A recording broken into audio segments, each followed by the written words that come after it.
Nama saya Listiani Nurlita Dewi. Saya dari kelas penilaian status gizi sesi KJ01. Dalam video ini saya akan memaparkan beberapa penjelasan mengenai proses penilaian status gizi. Dan di dalam video ini juga saya akan menampilkan video hasil praktikum lapangan saya di mana saya sudah melakukan proses wawancara terhadap kader-kader dari posyandu maupun puskesmas terdekat dari rumah saya.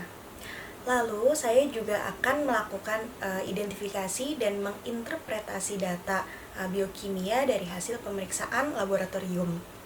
Ini adalah 5 konten utama yang akan saya paparkan di dalam video ini.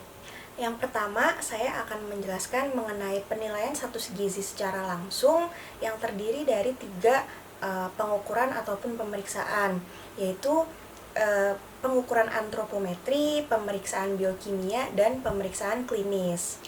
Konten nomor 2 sampai nomor 4 adalah hasil praktikum lapangan di mana saya mewawancarai kader posyandu dan kader puskesmas terdekat dari rumah saya.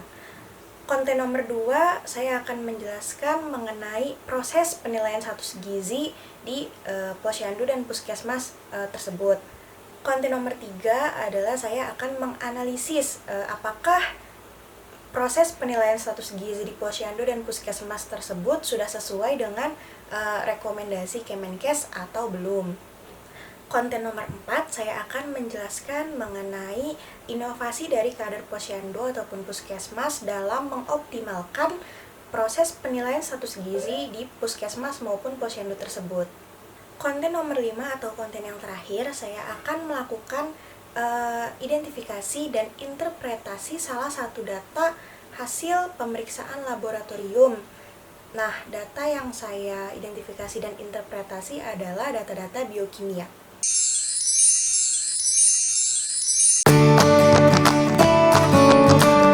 Apa sih penilaian status gizi itu?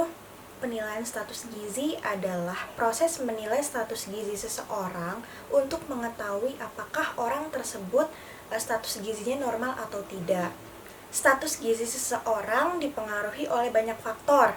Faktor asupan makanan dan kondisi kesehatan tubuh termasuk faktor yang paling utama dalam menentukan status gizi seseorang. Penilaian status gizi yang akan saya bahas adalah penilaian status gizi secara langsung, di mana terdapat 3 pengukuran ataupun pemeriksaan, yaitu yang pertama adalah pengukuran antropometri, yang kedua adalah pemeriksaan biokimia, dan yang ketiga adalah pemeriksaan klinis. Di mana pengukuran antropometri adalah pengukuran mengenai ukuran dan komposisi tubuh manusia.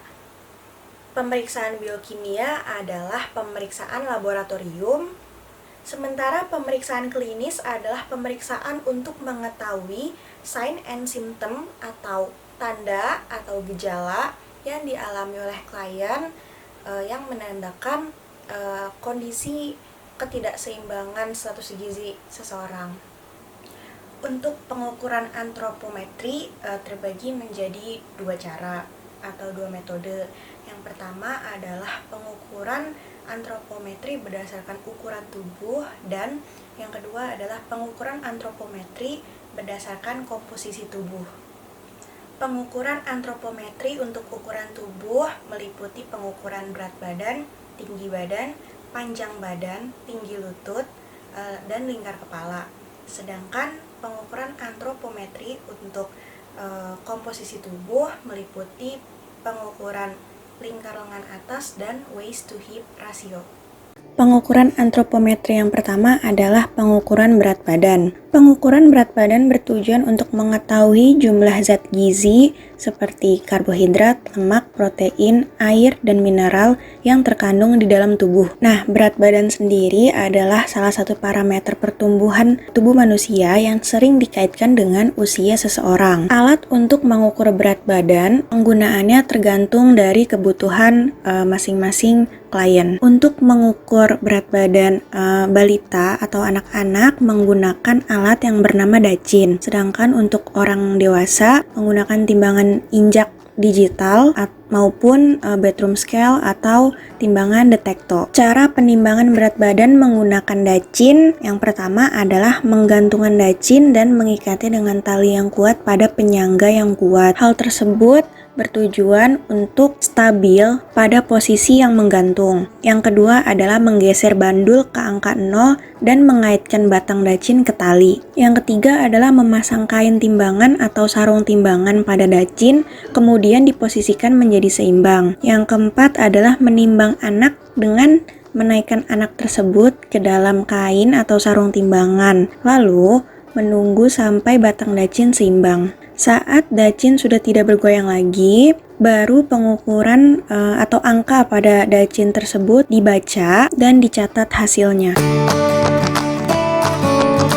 Selanjutnya adalah cara penimbangan berat badan menggunakan timbangan injak. Yang pertama adalah dengan meletakkan timbangan injak pada lantai yang rata dan tidak licin. Hal tersebut bertujuan supaya timbangan berada dalam keadaan seimbang. Yang kedua adalah orang yang ingin menimbang berat badan harus melepaskan alas kaki seperti kaos kaki, sepatu, ataupun sendal, dan juga melepaskan pakaian yang bisa menambah hasil timbangan. Maksudnya adalah tidak menggunakan pakaian-pakaian yang berat yang bisa menambah hasil penimbangan. Yang ketiga adalah orang yang ingin menimbang berat badan dipersilakan untuk naik ke atas timbangan injak dengan posisi berdiri tegak dan pandangan lurus ke depan, tangan lurus ke bawah. Setelah angka pada timbangan injak berhenti, baru dibaca hasil penimbangannya dan dicatat hasilnya.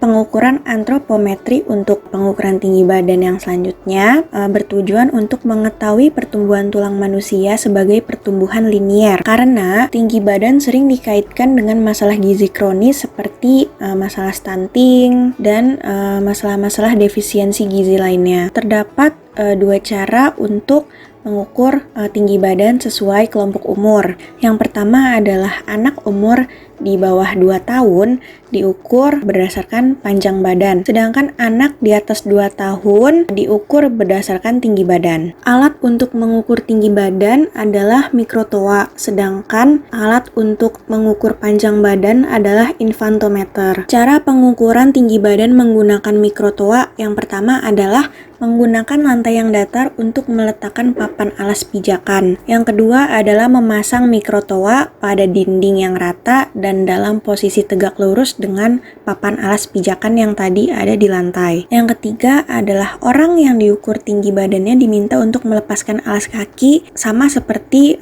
prinsip pada pengukuran berat badan yang sebelumnya. Jadi orang yang akan diukur tersebut harus melepaskan alas kaki seperti kaos kaki, sepatu maupun sendal sebelum naik ke atas papan alas pijakan tersebut. Kemudian klien baru boleh dipersilakan naik ke atas papan alas pijakan dengan posisi membelakangi dinding, pandangan lurus ke depan, dan tumit juga betis menyentuh dinding. Lalu petugas menurunkan mikrotoa secara perlahan sampai menyentuh kepala klien. Baru dibaca hasil pengukurannya dan dicatat hasilnya. Selanjutnya adalah cara pengukuran panjang badan menggunakan infantometer. Yang pertama adalah meletakkan infantometer pada permukaan yang rata, kemudian memutar skrup pengatur skala sampai ke angka 0. Yang kedua adalah menidurkan bayi pada infantometer dalam posisi kepala menempel pada dinding papan atas alat, dan harus dipastikan jika posisi badan bayi bagian belakang seluruhnya menempel lurus pada alat. Yang ketiga, kepala bayi dipegang supaya bayi tidak berubah posisinya. Yang keempat adalah menggeser alat sampai menyentuh telapak kaki bayi. Baru setelah itu dibaca hasil pengukurannya dan dicatat hasilnya.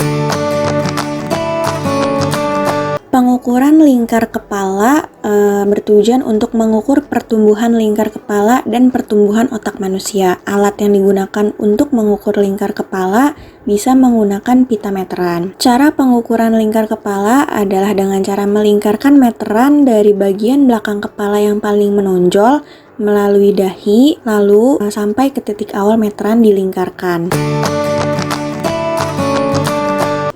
Pengukuran lingkar lengan atas bertujuan untuk mengukur tebal lemak di bawah kulit yang sering dikaitkan dengan masalah defisiensi gizi kronis dan juga screening awal pada ibu hamil yang beresiko melahirkan bayi dengan kondisi BBLR atau berat bayi lahir rendah. Resiko BBLR tersebut terjadi apabila lingkar lengan atas berada di bawah angka 23,5 cm.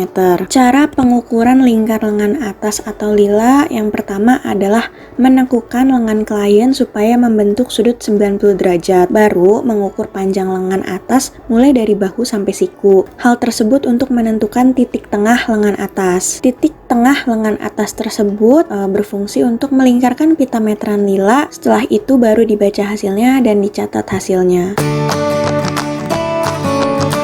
Pengukuran panjang depa bertujuan untuk mengukur tinggi badan seseorang, di mana hasil perbedaan panjang depa dengan tinggi badan bisa untuk mengetahui gangguan pertumbuhan tulang ataupun masalah tulang. Cara pengukuran panjang depa yang pertama adalah menempelkan pita meteran pada dinding yang rata secara horizontal atau ke samping. Lalu klien diminta untuk merentangkan tangannya mulai dari ujung jari tengah tangan kiri sampai ujung jari tengah tangan kanan. Ujung jari tengah tangan kanan tersebut sebagai batas ujung panjang depa. Setelah itu baru dibaca hasil pengukurannya dan dicatat hasilnya. Pengukuran tinggi lutut bertujuan untuk mengetahui estimasi tinggi badan seseorang yang tidak bisa berdiri tegak karena kondisi tertentu, seperti lansia ataupun orang-orang yang memiliki kelainan tulang. Alat untuk mengukur tinggi lutut dinamakan kaliper. Cara mengukur tinggi lutut yang pertama adalah klien harus dalam posisi duduk dengan posisi badan tegak, pandangan lurus ke depan, dan kedua lutut membentuk sudut 90 derajat. Kemudian kaliper dipasang pada telapak kaki kiri bagian tumit dan lutut. Baru setelah itu dibaca hasil pengukurannya dan dicatat hasilnya.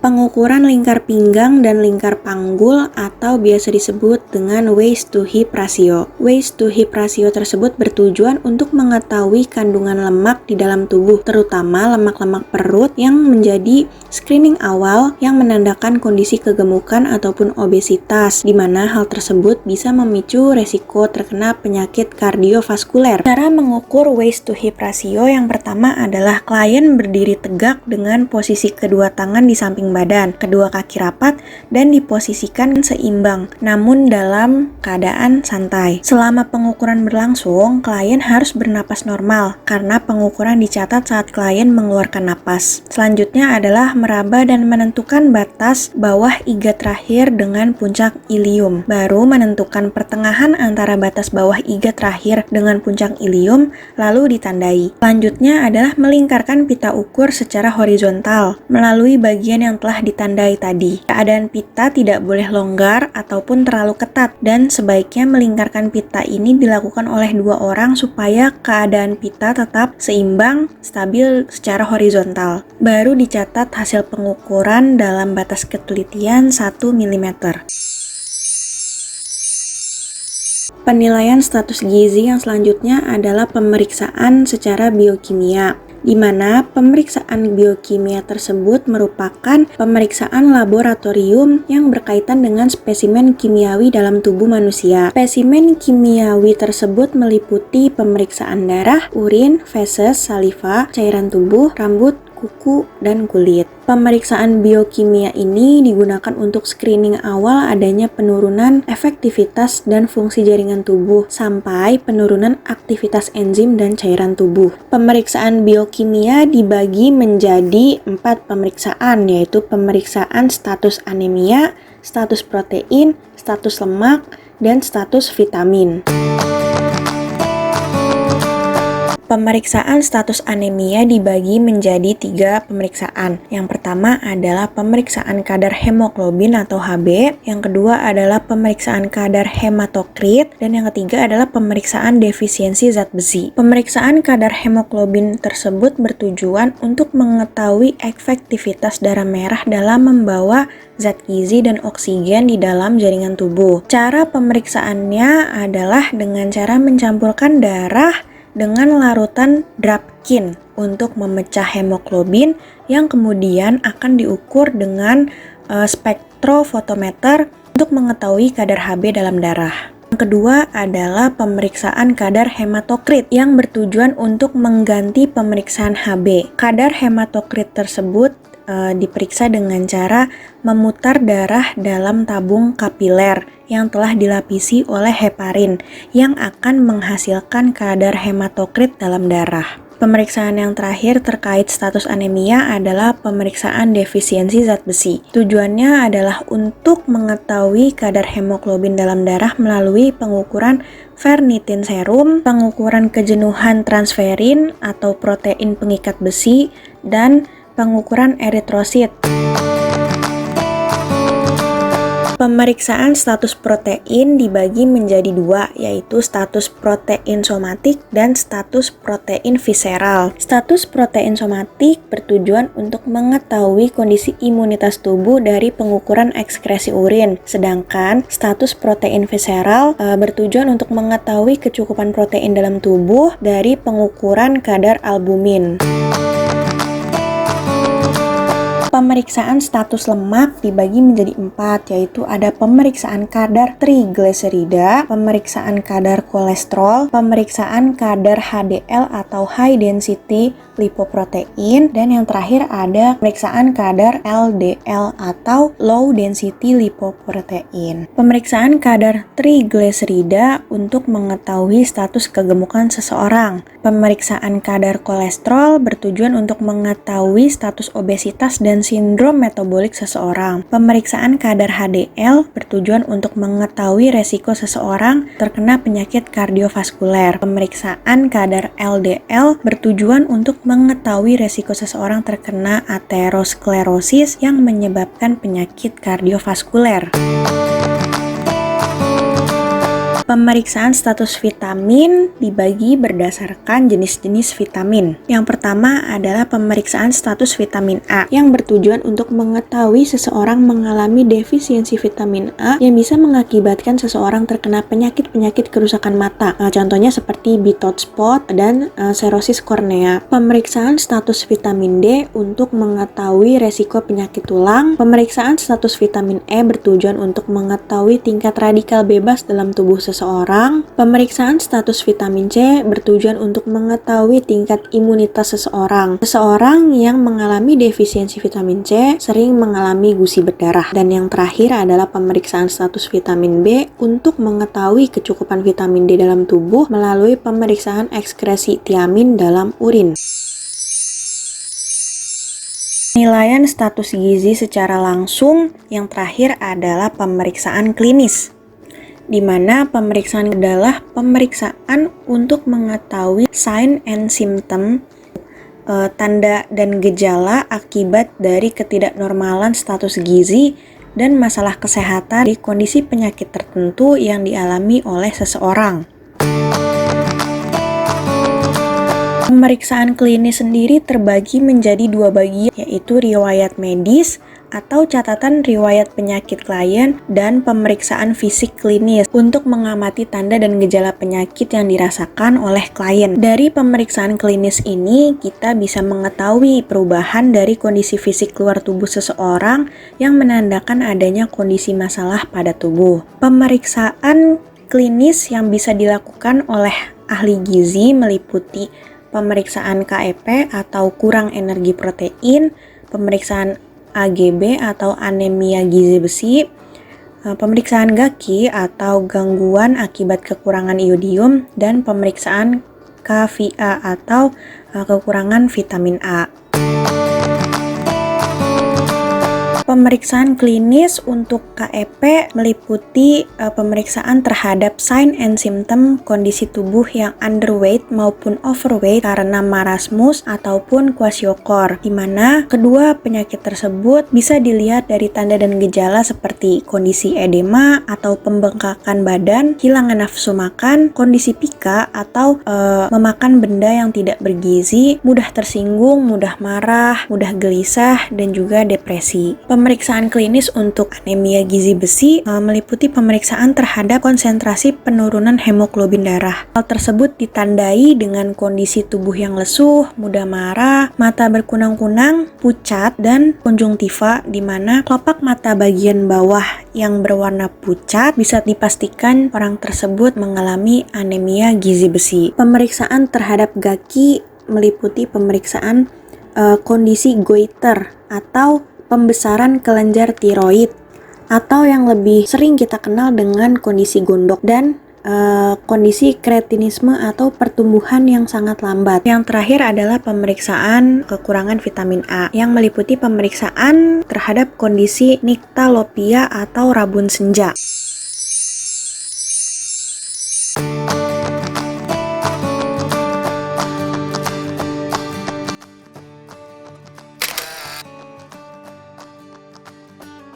Halo, Assalamualaikum Ibu. Perkenalkan, nama saya Listiani Nurlita Dewi. Saya mahasiswa gizi dari Universitas Esa Unggul. Kedatangan saya kemari, saya ingin mewawancarai Ibu terkait posyandu yang Ibu naungi. Sebelumnya, saya ingin bertanya apakah Ibu bersedia untuk saya wawancarai? Iya. Ibu Hemi, 44. Posyandu Ar-Rahman, Kampung Jati, RT 02 03 Jati Uwu. Ada 5 orang. Nggak ada. Oh, Nggak ada. Balita, 1 bulan sekali. Diberhentiin dulu selama COVID, selama pandemi nggak ada kegiatan. Tinggi badan, berat badan, lingkar kepala buat anak ya, pemeriksaan gigi.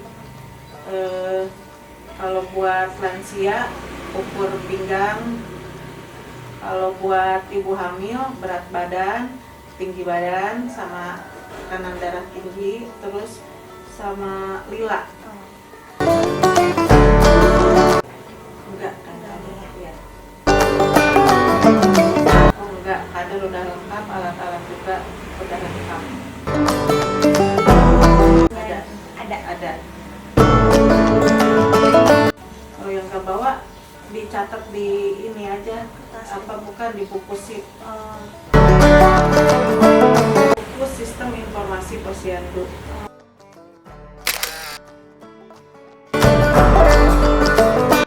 Pertama datang gitu, terus pendataan dulu didata. Udah pendaftaran langsung ditimbang. Udah timbang langsung ke ini pengukuran tinggi badan. Langsung di pencatatan hasil pengukuran. Lalu dikasih TMT, pemberian makanan tambahan ya. Ada semisal penyuluhan masalah PHBS, perilaku hidup bersih dan sehat, masalah penyakit diare, diabetes, terus perkembangan tumbuh kembang anak dan balita, sama penyuluhan tentang masalah ibu hamil. Paling sweeping vitamin, sweeping pemberian obat cacing, sama mengawasi yang penyakit diare, sama DBD, sama jumantik. Jadi biasanya kan sebelum pandemi kalau ada vitamin sama obat cacing langsung datang ke posyandu, tapi semenjak ada pandemi jadi kader-kadernya yang jemput bola gitu, datang ke rumah-rumah. Oke Ibu, segitu dulu aja wawancara dari saya. Terima kasih banyak sudah bersedia untuk saya wawancarai. Iya, sama-sama.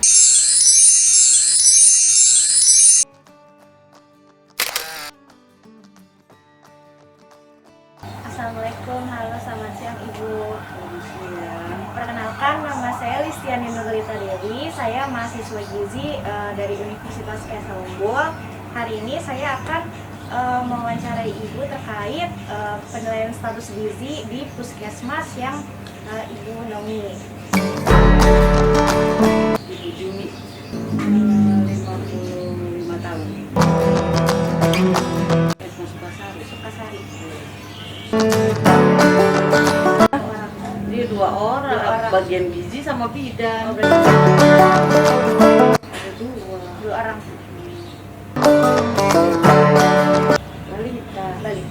Balita dan anak-anak ya. Iya. Ini juga pertimbangan lagi di stop sekarang. Karena lagi pandemi. Karena lagi ada pandemi. Kan ya. Seminggu 2 kali. Seminggu 2 kali. Iya, Senin sama Jumat. Yang kartu beli sehat sama Ada. Kia gitu. Iya, di buku Kia kan adanya sekarang ada. KIA, KB, imunisasi, ibu hamil. Berarti Kan cuma timbang berat badan, lingkar kepala kan kalau PSG mah. iya.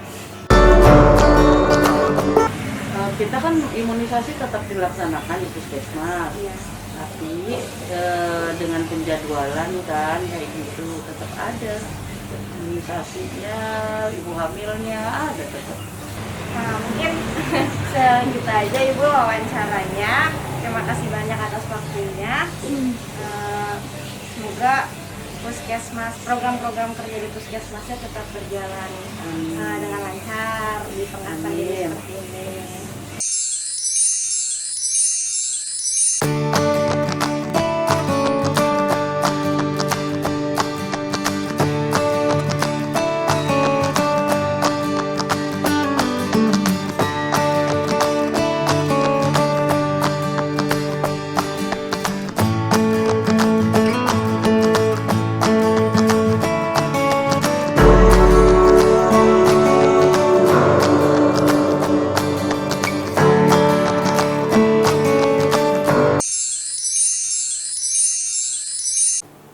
Selanjutnya saya akan melakukan identifikasi dan interpretasi data biokimia dari hasil pemeriksaan laboratorium. Data hasil pemeriksaan laboratorium yang saya gunakan adalah data milik saya pribadi. Pada tahun 2007, saya sempat melakukan pemeriksaan laboratorium untuk pemeriksaan hematologi atau pemeriksaan darah lengkap. Pemeriksaan hematologi ini saya lakukan sebagai MCU atau medical check up pasca saya dinyatakan sembuh dari penyakit flek paru saat saya berumur atau berusia 6 atau 7 tahun. Dalam lembar hasil pemeriksaan laboratorium tersebut terdapat 12 hasil pemeriksaan darah yang meliputi hasil kadar hemoglobin atau kadar Hb, jumlah leukosit, jumlah eritrosit, nilai hematokrit, jumlah trombosit, laju endap darah, jumlah eosinofil, jumlah basofil, jumlah batang, jumlah segmen, jumlah limfosit, dan jumlah monosit.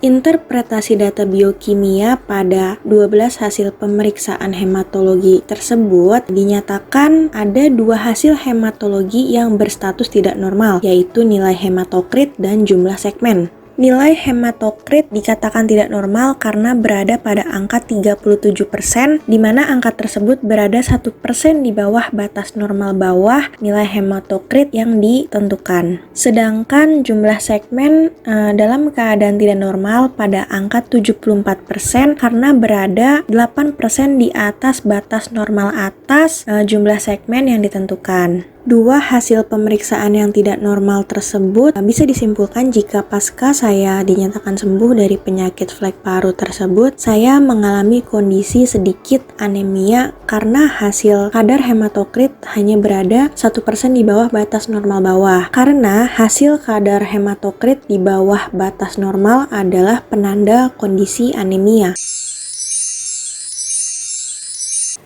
Terima kasih saya ucapkan kepada Bu Rizka selaku dosen pengampu mata kuliah penilaian status gizi.